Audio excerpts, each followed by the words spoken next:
Russian President Vladimir Putin announced that they will continue to test the medium-range ballistic missiles that brought the war in Ukraine to another dimension. Stating that mass production will be started for the missiles, Putin said that there is no vehicle in the world to counter this missile. There are no means in the world to counter this missile. We will continue to test new weapon systems. We will not stop, Putin said, adding that Russia will continue testing medium-range ballistic missiles launched by Ukraine in response to Ukraine's strikes on Russia with US and British-made long-range missiles.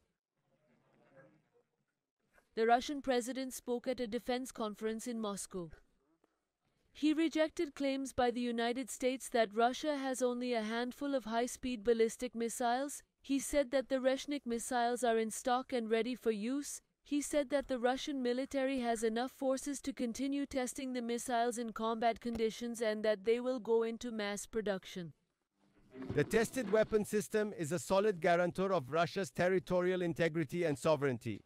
No one in the world has a similar weapon. There are no means to counter this missile in the world today. In addition to Oresnik, Russia has several other systems in the works for testing. Once these systems are tested, mass production will begin. Thus, we will have medium and short-range weapon groups.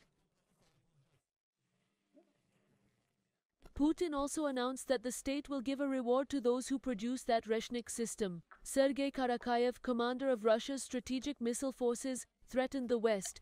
He said the missiles could hit targets all over Europe.